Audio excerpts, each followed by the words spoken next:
सारा limit cross करके जाइए कि कुछ भी हो मुझे सिलेक्शन लेना है। जो 50 क्वेश्चन नहीं बने आपको खुश होना चाहिए कि आपको पता चला कि मेरा 50 मेरा वीक एरिया था। तो कलेक्टर बनने ज़्यादा बुक कलेक्टर बन जाते हैं। क्या लगता है sir, Lucent and crown is sufficient for success? हम उसको आसानी से 2 से 3 दिन में पढ़ सकते हैं। उसका सिलेबस कंप्लीट नहीं हुआ हो तो सर उसके लिए क्या सजेशन? बेसिक कॉन्सेप्ट क्लियर नहीं है तो आप क्वेश्चंस को नहीं कर पाएंगे और फिर निकल के आप बोलेंगे पेपर हार्ड आ गया, टफ आ गया। अगर इन लेवल की बुक को नहीं कर पाए तो सर आप दूसरा ऑप्शन क्या उससे? इतनी शिद्दत से तुम्हें पाने की कोशिश की है कि हर जर्रे ने तुमसे मिलाने की साजिश की। जय हिंद एवरीवन, मेरा नाम है ब्रजेश सत्यार्थी और ऑन ड्यूटी में आप सभी का बहुत बहुत स्वागत है। दोस्तों, 1275 पदों के लिए जो वैकेंसी आई है बिहार एसआई की, उसमें सिलेक्शन लेने के लिए न जाने कितने छात्र मैदान में कूदेंगे और सिलेक्शन उसी का होगा जो एक स्मार्ट स्ट्रेटेजी के तहत पढ़ेंगे और आगे बढ़ेंगे। और उस स्मार्ट स्ट्रेटेजी को देने के लिए एक स्मार्ट पर्सन और एक ऐसे पर्सन की ज़रूरत होती है जो कि इस फेज को जानते हों, जो कि इन सब चीज़ों का बारीकी से अध्ययन किए हों। एसडीएम राहुल सिन्हा सर हमारे साथ हैं, तो चलिए सर से बातें करते हैं और इन तमाम चीज़ों को जानते हैं कि बिहार दरोगा की तैयारी अब कैसे की जाए, जो 90 दिन से भी कम का समय लगभग आप कहें तो बचा हुआ है। तो इन टाइम पीरियड में किस प्रकार से तैयारी की, क्या बेस्ट स्ट्रैटेजी रहनी चाहिए, क्या खास बुक लिस्ट रहनी चाहिए इतने दिनों के लिए, पुराने छात्रों के लिए, नए छात्रों के लिए क्या स्पेशल प्लान होना चाहिए, हर कुछ जानेंगे हम सर से। तो चलिए सर से बातें करते हैं, इन तमाम चीज़ों को जानते हैं। सर ऑन ड्यूटी में आपका स्वागत बहुत बहुत धन्यवाद आपका। है। सर, बिहार एसआई की वैकेंसी आ चुकी है। छात्र बहुत ज़्यादा प्रतीक्षारत थे इसको लेकर। सर, वैकेंसी आ चुकी है। अभी बिहार सरकार का ऐसा देखना आ रहा है कि सिनारियो जो है सर वैकेंसी का, उसमें बहुत कम टाइम दे रहे हैं। तो टाइम इसमें भी सर कम मिला है। टाइम तो कम है सर, लेकिन छात्र बहुत ज़्यादा है। किस प्रकार से सर तैयारियां करें? देखिए बहुत अच्छा मौका है, 1275 वैकेंसी है।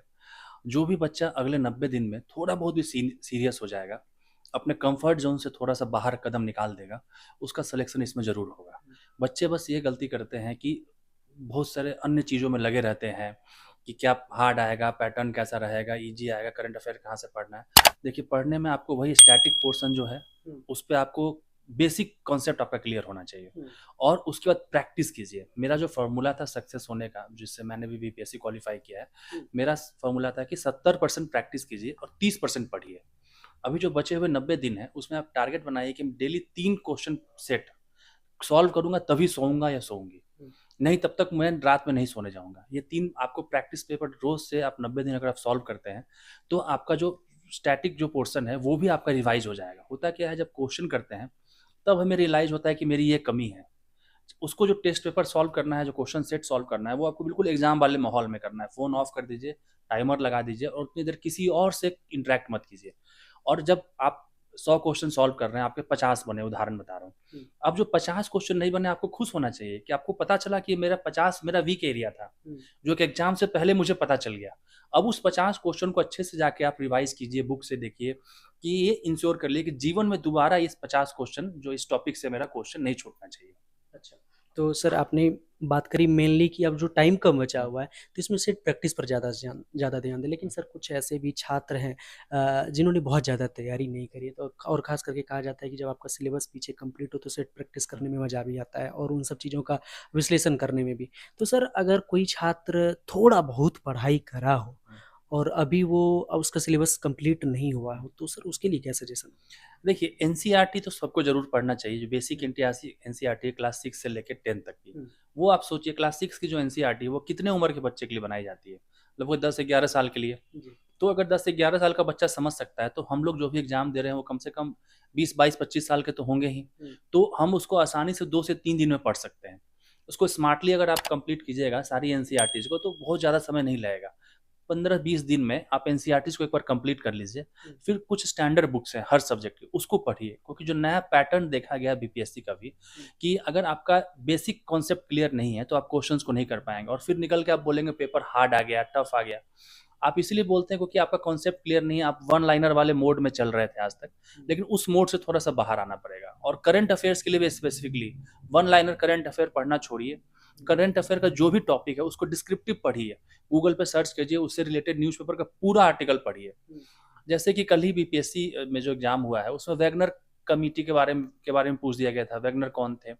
अब रसिया में एक प्राइवेट आर्मी थे और उसके जो हेड थे, अभी कुछ दिन पहले अगस्त में उनका प्लेन क्रैश हुआ और मारे गए थे, तो वहां से उन्होंने क्वेश्चन पिक किया।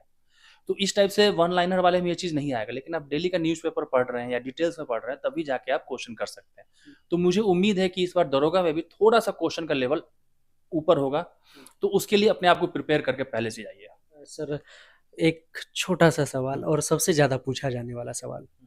जो लड़के अभी तक सर मैंने जितने टॉपर्स का इंटरव्यू किए, खास करके बिहार दरोगा की सेक्शन की मैं बात करूँ सर, तो उन्होंने बताया सर गाँव के जो बच्चे होते हैं, जो सुदूर ग्रामीण एरिया के बच्चे होते हैं, वो बताते हैं कि हमने लूसेंट पढ़ा, क्राउन पढ़ा, हमारा रिजल्ट हो गया।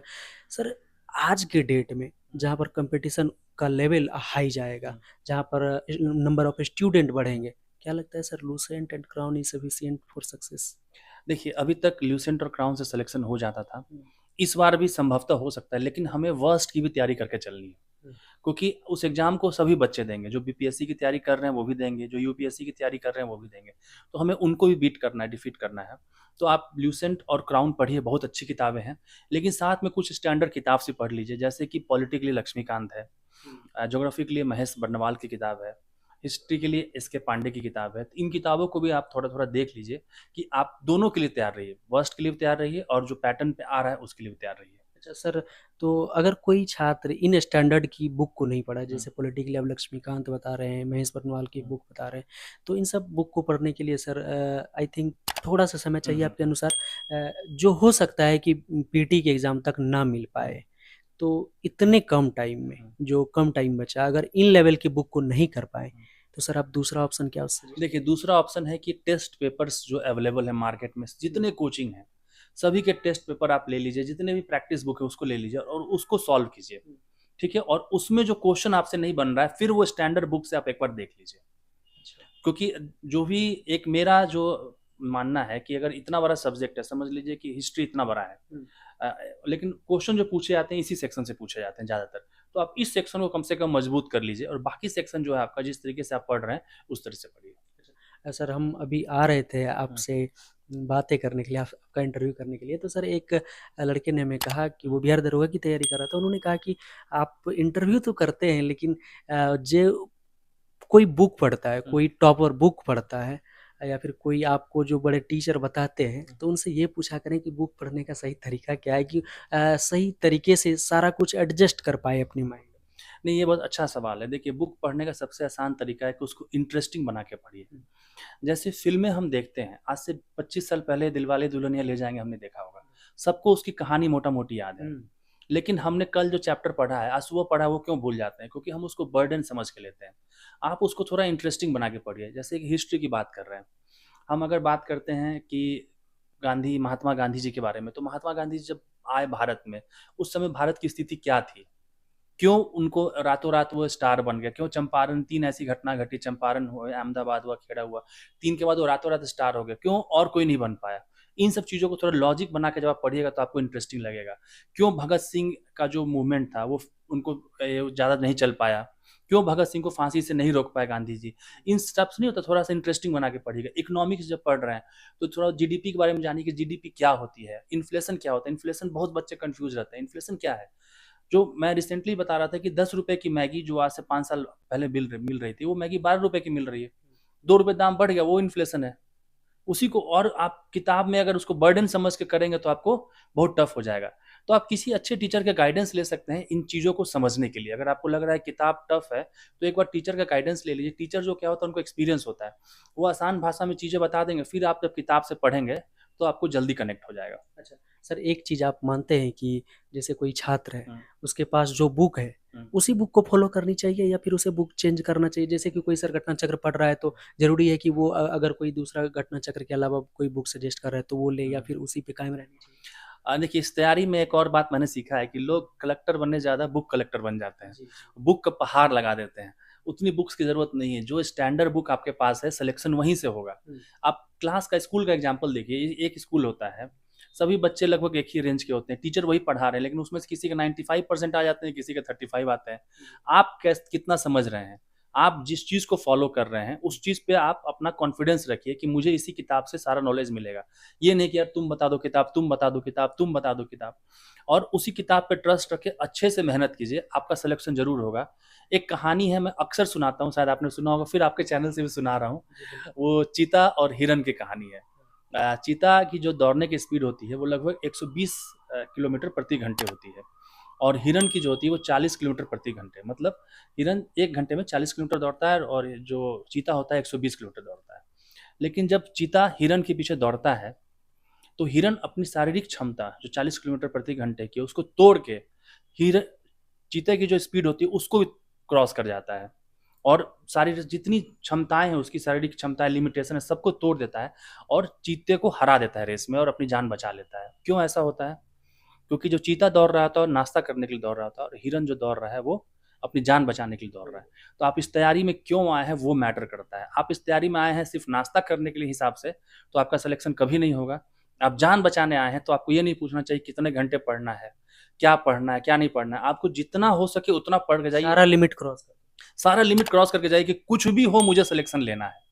वो वाला आपके अंदर स्पिरिट आना चाहिए कि कुछ भी हो, कुछ भी पूछ दे, अमेरिका का सिलेबस पूछ दे, लेकिन मैं उसमें भी सिलेक्शन होकर लेके आऊंगा अपना। वो आपको कॉन्फिडेंस रखना है। 1275 सीट में से एक सीट आपको अपने लिए बुक करके ही छोड़ना है कि बाकी सीट पे लोग लड़े, मेरा एक सीट बुक है, मैं उस सीट से कॉम्प्रोमाइज नहीं करूंगा। वो एक शाहरुख खान का एक फिल्मी डायलॉग है कि इतनी शिद्दत से तुम्हें पाने की कोशिश की है कि हर जर्रे ने तुमसे मिलाने की साजिश की है। किसी भी चीज को इतनी शिद्दत से पाने की कोशिश कीजिएगा ना, तो पूरी कायनात, पूरी पृथ्वी, पूरे ब्रह्मांड आपको उससे मिलाने में लग जाता है। तो उतना आपके अंदर होना चाहिए कि मुझे सफलता पाना है। फिर सारी ये जो किताबें हैं, नोट्स हैं, ये सब सेकेंडरी हो जाएगी, छोटी हो जाएगी, और आपका जो सिलेक्शन है वो सबसे इंपॉर्टेंट हो जाएगा। बिल्कुल सर, बिहार एसआई में खास करके देखा जाता है कि प्रीलिम्स एग्जाम में करंट अफेयर्स एक बड़ा रोल प्ले करता है कहीं ना कहीं सर, कट ऑफ को पार करने में।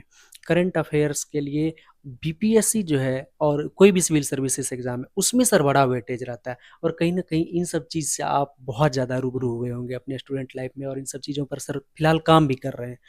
सर करंट अफेयर्स की स्टैंडर्ड बुक कोई सजेस्ट करना चाहे जिसमें सारा कुछ समाहित हो। देखिए, करंट अफेयर्स की जो बुक होती है ना, मैं उसके हमेशा अगेंस्ट था। मैंने जब तैयारी किया था तो मैं डेली का न्यूज़पेपर ही पढ़ता था।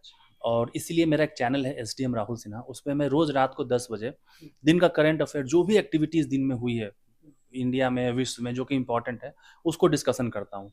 आप डेली करंट अफेयर्स पढ़ेंगे ना, तो वो आपके दिमाग में एक लेयर बनता जाता है, और जब दोबारा वो न्यूज़ आप रिपीट होता है 1 महीने बाद या 6 महीने बाद, तो आपके दिमाग में जो परमानेंट मेमोरी उसमें चला जाता है। हम क्या कोशिश करते हैं कि 6 महीने का करंट अफेयर एक बार उठाते हैं और रटने की कोशिश करते हैं। वो हमारे दिमाग की कैपेसिटी नहीं उतना रट सके। हम लोग किसी भी चीज़ को याद करने की कैपेसिटी है। इसलिए मैं, अब तो 90 दिन बचे हैं, इसलिए उस चीज़ को आप नहीं कर सकते हैं। लेकिन जो बच्चे और आगे भी तैयारी करना चाहते हैं, बीपीएससी की तैयारी करना चाहते हैं और भी किसी एग्जाम की, आप डेली करंट अफेयर्स पढ़िए और उसको अपना नोट्स बनाइए। वो सबसे ज़्यादा इंपॉर्टेंट होता है किसी भी मंथली मैगजीन के उससे। अभी आप बीपीएससी में देख सकते हैं, सारे मंथली मैगजीन लोग बोल रहे हैं कि फेल हो गए, क्योंकि जो बच्चे डेली करंट अफेयर पढ़ रहे थे उन्हीं को फायदा हुआ है, और जो सिर्फ लास्ट में मंथली मैगजीन से रिवाइज करके गए थे वो सब बच्चे मतलब क्या कर रहे हैं कि नहीं बना पाए सवाल। सर अपने बिहार दरोगा के लिए मेंटरशिप प्रोग्राम भी चलाया था, क्या है वो सर? देखिए, रुकमनी पब्लिकेशन द्वारा एक मेंटरशिप प्रोग्राम स्टार्ट किया जा रहा है, जिसमें मेरा एक्सपीरियंस है, क्योंकि मैंने इस एग्ज़ाम को बहुत दिनों तक असफल था, मैं अलग अलग क्षेत्रों में सफल रहा, और जब सफलता मुझे मिली तब मुझे समझ में आया कि बहुत ज़्यादा अंतर नहीं है असफल और सफल में। थोड़ा सा अंतर है, जो कि अपने आप को कैसे तैयारी करना है। जैसे नहीं होता है कि सिस्टमेटिक चलना, आप लेंस होता है, सूरज की रोशनी आ रही है, लेंस लगाते हैं और वो कागज़ जल जाता है नीचे। सूरज भी वही है, लेंस भी वही है, कागज़ भी वही है, लेकिन उसको किस एंगल पर रखिएगा तो होगा। तो जो मेरा एक्सपीरियंस है उस मेंटरशिप प्रोग्राम के थ्रू हम लोग कर रहे हैं, और जो बच्चे जिन सेल्फ स्टडी कर सकते हैं वो सेल्फ स्टडी करें। लेकिन अगर किसी को लगता है कि गाइडेंस चाहिए अगले 90 दिन में, गाइडेंस में मोस्टली क्या है कि कितना क्वेश्चन प्रैक्टिस करना है, क्या क्या सब्जेक्ट इंपॉर्टेंट है उसको रिवाइज करना है। तो इसमें सारे सब्जेक्ट्स पढ़ाए जाएंगे, और क्वेश्चन डेली आपको होमवर्क दिया जाता है, जैसे स्कूल में दिया जाता है, और अगले क्लास में उस होमवर्क को चेक किया जाता है। फिर उसमें topic wise test, weekly test, monthly test, इतना सब कुछ किया गया कि बच्चा 90 दिन तक इंगेज रहता है और तैयारी उसकी अच्छे से हो जाती है, और सभी टेस्ट में रैंकिंग्स आती है, तो बच्चों को कंपटीशन की भावना भी होती है कि मुझे और इम्प्रूव करना है। तो इस तरह से हमने इसको डिज़ाइन किया है। तो जो भी बच्चे जिनको लगता है कि उनको गाइडेंस की ज़रूरत है, वो इस टेस्ट को ज्वाइन कर सकते हैं रुकमनी पब्लिकेशन के ऐप के थ्रू। जाते जाते एक लाइन और कहना चाहता हूँ कि सभी को छोड़कर खुद पे भरोसा कर लिया मैंने, वो मैं जो मुझ में मरने को था उसे जिंदा कर लिया मैंने। अपने मैं को जिंदा कीजिए, देखिए जीवन में कितना आगे जाइएगा। बहुत बहुत धन्यवाद सर। थैंक यू आपको भी। हमारे साथ एसडीएम राहुल कुमार सिन्हा सर थे, जिन्होंने बात की कि किस प्रकार से 1275 सीट में से एक सीट पर अपना कब्जा कर लिया जाए। क्या बेस्ट स्ट्रेटेजी थी, सर ने बात करी। बुक लिस्ट पर तो खास चर्चा हमने सर के साथ करेंगे। एवरीथिंग हमने कवर करने की कोशिश करी है जो सिलेक्शन के लिए पर्याप्त है। बाकी आपको ये सेशन आई होप कि पसंद आया होगा। मिलेंगे आपसे एक और हेल्पफुल सेशन में। जय हिंद।